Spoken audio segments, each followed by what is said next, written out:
Bonjour à tous, c'est Guillaume de Club Immobilier, j'espère que vous allez bien. Aujourd'hui, on va parler encore une fois d'investissement immobilier et plus précisément des 5 critères à vérifier lorsque vous voulez analyser une ville dans laquelle vous voulez investir. Avant tout, je vous conseille de vous abonner à la chaîne et de télécharger, si ce n'est pas encore fait, le tableur d'estimation de travaux qui va vous aider à chiffrer les travaux gratuitement. Je vous mets le lien là ou en dessous dans la description de la vidéo. On commence tout de suite, c'est parti!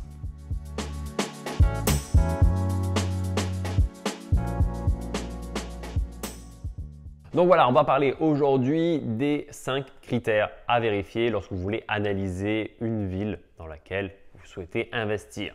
Le premier critère, selon moi, le plus important, finalement, celui que je regarde en premier, c'est tout simplement la taille de la ville.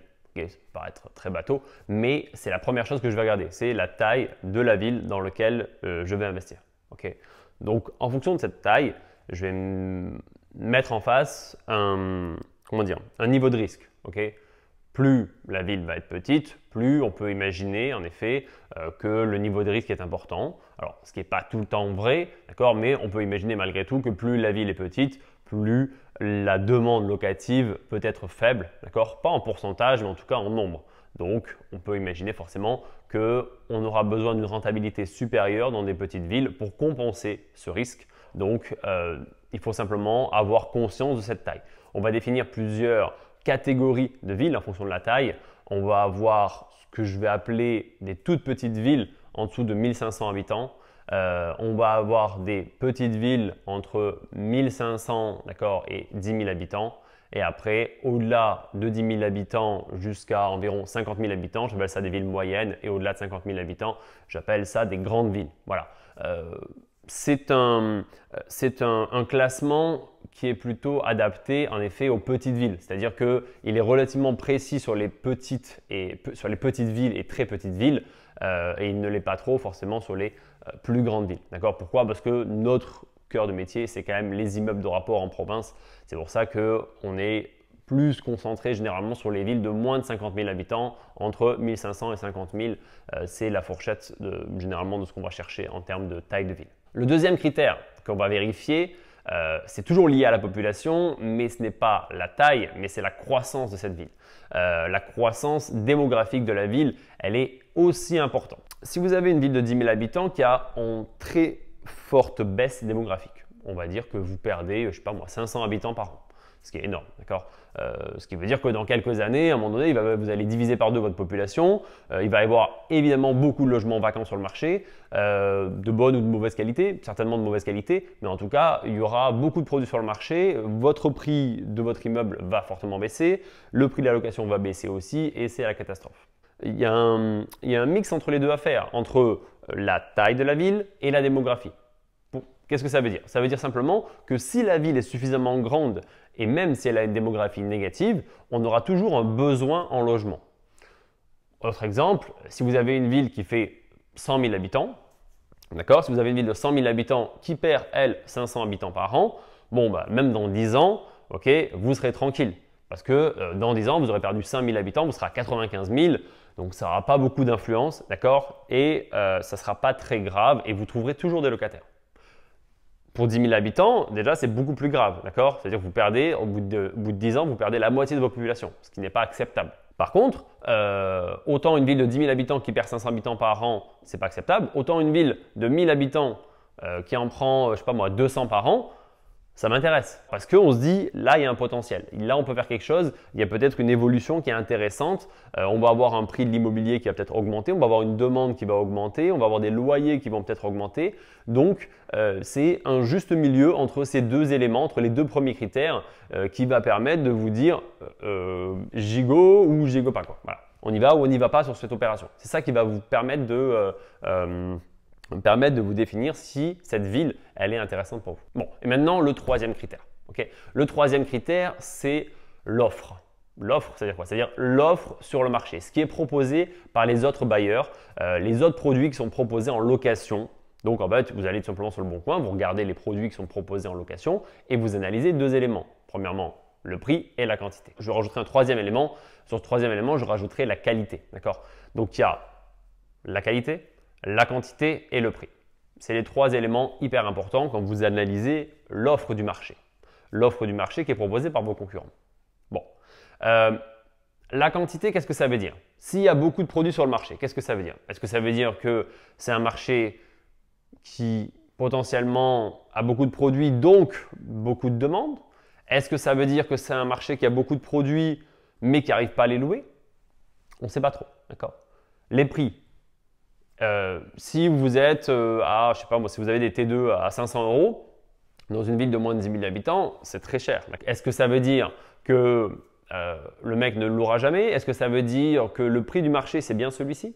On ne sait pas trop. Donc, c'est pour ça qu'il faut comparer plein d'annonces et arriver à faire une moyenne. Avec ces éléments-là, plus vous aurez d'annonces, en fait, plus vous aurez d'éléments pour faire une moyenne. Alors, il y a évidemment un ratio entre le nombre d'annonces, on va dire, entre le nombre d'annonces et la taille de la ville. Si vous avez 100 annonces et qu'il y a 1000 habitants, il y a sûrement un souci. Si vous avez 100 annonces et qu'il y a 100 000 habitants, il y a aussi un souci, mais c'est un souci qui est peut-être bénéfique, qui veut dire simplement qu'il y a très peu d'offres et beaucoup de demandes, puisque tout est pris très rapidement d'assaut. Donc, ça peut être ces éléments-là. Donc, l'analyse de l'offre va vous permettre de vous rendre compte de 2 choses. Et pour moi, la chose la plus importante, c'est la qualité du produit qui est proposé. Ce n'est pas le prix, ce n'est pas la quantité, c'est la qualité. Parce que si vous apercevez que sur le marché, vous n'avez que des produits qui sont de très mauvaise qualité et que vous en avez beaucoup, ça va expliquer tout le reste, d'accord? C'est-à-dire que même si vous avez un prix très bas, c'est-à-dire que, imaginons votre T2, au lieu d'être à 500, il est à, je sais pas, 250, d'accord? Vous avez un T2 à 250 € dans une ville de 10 000 habitants, ce qui est très faible. Vous avez 100 annonces, ou allez, 200 annonces dans une ville de 10 000 habitants, ce qui est important. Et en face de ça, vous apercevez que finalement, la qualité des produits qui est proposée, elle est très mauvaise. Vous vous dites, mais non, mais jamais de la vie, j'irai habiter là-dedans. Du coup, ça explique tout le reste. Ça explique pourquoi il y a beaucoup d'annonces qui ne sont pas parties et pourquoi les prix sont aussi faibles. Parce que simplement, les produits ne sont pas de qualité. Donc, vous, les produits que vous allez mettre sur le marché, évidemment, il faut les mettre de qualité. Et c'est là où vous allez finalement faire la différence. Donc, si, en gros, vous êtes dans une zone dans laquelle il n'y a que des produits qui sont de mauvaise qualité et qu'il y a plein d'annonces et que les prix sont faibles, c'est pas grave. Si vous avez, au contraire, plein de produits, les prix sont bas et par contre vous avez la qualité, là il y a un souci à se faire et il ne faut pas y aller. Parce que ça veut dire qu'il y a beaucoup trop d'offres sur le marché, même beaucoup trop d'offres qualitatives, donc il ne faut pas y aller. Si vous avez, en fait, du moment où vous avez des produits qui sont de mauvaise qualité sur le marché, vous pouvez quasiment être sûr que vous pouvez y aller, à peu de choses près. En tout cas, sur cette partie d'analyse de secteur, okay? Sur l'analyse, je veux dire, de l'offre proposée par les concurrents, par les autres bailleurs. Bon, les quatrièmes éléments à vérifier pour analyser votre ville, ça va être la proximité avec les différents réseaux. Quand je dis réseau, je parle de réseau routier, de réseau ferroviaire, etc. Donc, c'est la facilité d'accès de cette ville. Par exemple, la ville dans laquelle on est aujourd'hui, c'est une ville qui fait 4500, 5000 habitants à peu près, mais on est au bord de l'autoroute. On est à moins d'1 kilomètre de l'autoroute. Ce qui veut dire que là, je prends l'autoroute, en 2 heures, je suis à Paris. Mais en fait, ce n'est pas très important de savoir le temps que je mets pour aller à Paris. Mais c'est juste que j'ai l'autoroute, donc je sais que je peux aller facilement à Paris, je peux aller facilement à Nancy, facilement aller à Metz, etc. Donc, on est sur un axe. Donc, quand vous êtes sur un axe, potentiellement, vous êtes sur, même si vous n'êtes pas dans un endroit où il y a beaucoup de travail, vous êtes sur un axe où il y a potentiellement du travail à droite ou à gauche. Vous êtes au milieu de quelque chose. Si vous êtes au milieu vraiment de la pampa et qu'il n'y a rien, il n'y a pas un réseau, il n'y a qu'une pauvre route qui vous amène là-bas et qu'il faut 1h30 pour rejoindre une ville de moins de 30 000 habitants, il faut se poser une question et c'est quand même problématique. D'accord? Alors, j'ai toujours dit qu'on pouvait investir partout. C'est vrai, on peut investir partout et il n'y a pas trop de règles par rapport à ça. Mais quand même, quand il faut analyser, il faut tout analyser. Moi, l'objectif, c'est de vous donner les éléments pour analyser ce produit et vous dire, bon, qu'est-ce qu'il faut que je regarde tout simplement. Ce n'est pas forcément l'élément que je vais regarder en premier, l'histoire de l'axe, etc. Mais c'est un critère supplémentaire. C'est-à-dire que quand on a fait les 3 premiers, qu'on arrive au 4e, on se dit, bon, ok, qu'est-ce que j'ai d'autre à vérifier? Tout ça, ça match, tout ça, c'est bon. Qu'est-ce que je vérifie de plus pour me rassurer aussi? Donc ça, c'est un élément supplémentaire, c'est la proximité par rapport au réseau. La gare, c'est un plus, parce qu'aujourd'hui, vous avez beaucoup d'investisseurs ou de gens même qui vont travailler en train. Donc, le fait d'avoir une gare, même si je vous dis ce n'est pas une ville qui travaille beaucoup sur son économie, si elle a déjà une gare et qu'elle ne va pas fermer dans l'année, il faut bien quand même s'assurer de ça, à ce moment-là, il y a quand même un intérêt et vous pouvez avoir une sorte de ville dortoir finalement et une ville qui va qui va accueillir des locataires. Voilà. Le cinquième point qui est pour moi à vérifier, on va dire que c'est la qualité de vie. C'est la qualité de vie et pour ça, il faut s'y rendre. C'est aussi simple que ça. C'est-à-dire que c'est bien gentil d'avoir vérifié tous ces éléments-là parce que tous ces éléments-là, vous pouvez les vérifier finalement de chez vous. Vous allez sur Internet, vous allez sur l'internaute, ce genre de site. Vous avez plein d'éléments qui permettent de définir et d'analyser une ville. Mais on va dire le cadre de vie, le plaisir que les gens ont à y vivre est aussi important. Et pour ça, il faut s'en rendre compte. Pour ça, il faut venir, il faut se déplacer. Ce n'est pas simplement demander à une personne, parce qu'il y a plein de gens, même les locaux, souvent vont vous dire « oh ben non, qu'est-ce que vous faites là, c'est une ville pourrie, etc. Il n'y a pas de travail ». Il faut vérifier s'il y a une école, par exemple. Vous imaginez, s'il y a une famille qui vient s'installer, il n'y a pas d'école, il n'y a pas de collège, il n'y a pas de lycée.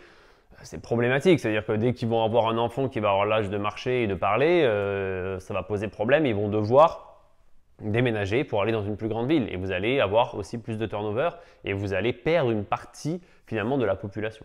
Donc c'est important de vérifier ça. Les villes, les écoles, d'accord, dans les villes, je veux dire les écoles, les lycées, les collèges, éventuellement les écoles supérieures. Donc tout ça, c'est des éléments qui sont à vérifier. Mais c'est important d'aller sur place. Voilà.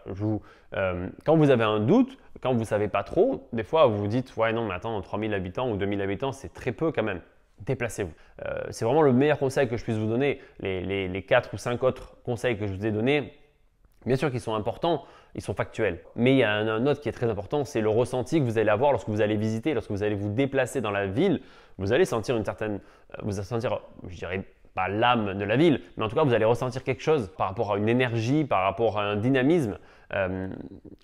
Voilà, vous pouvez très bien lire qu'en effet, le chômage, il est très important, qu'il y a plein de choses qui ne vont pas. Néanmoins, si dans le centre-ville, vous avez quelques petits commerces ouverts, que vous avez plein de gens qui se baladent, d'accord, qui se promènent, qui vont à la boulangerie, qui vont tout ça, ça veut dire qu'il y a une certaine vie qui se crée. D'accord. Des fois, vous passez dans des villages, c'est le désert. Personne, il n'y a pas d'activité, tout est fermé, ça ne donne vraiment pas envie, vous avez l'impression que tout le monde est en train de partir. Donc là, il faut pas y aller. Mais quand vous vous sentez bien en vous promenant, même si c'est le dimanche ou le samedi ou en semaine, si vous vous sentez bien, bah, c'est déjà un bon point. Et moi, j'aurais du mal à aller investir dans une zone dans laquelle vraiment je me sens très mal. Alors, on est allé dans des endroits où c'est des toutes petites villes et il ne se passe pas grand-chose. Mais malgré tout, il ne faut pas qu'il y ait une peur ou en tout cas, il ne faut pas que si vous ne sentez pas le truc quand vous y allez, n'y allez pas, quoi. Voilà. Il faut faire confiance des fois à son instinct. Bon, j'espère que cette vidéo vous a plu. Si c'est le cas, n'hésitez pas à mettre un petit pouce bleu. Également, en dessous de cette vidéo, je vous ai mis en lien un webinaire sur lequel je parle de la définition du secteur, d'accord? Donc, comment faire pour définir son secteur de recherche. Je vous laisse consulter, aller regarder ce que ça donne. En attendant, n'oubliez pas de vous abonner à la chaîne. Si ce n'est pas encore fait, je vous le rappelle, téléchargez le tableur d'estimation de travaux pour vous aider à estimer vos travaux gratuitement. Et n'oubliez pas de commenter et de liker cette vidéo. Je vous dis à très bientôt. Salut, ciao!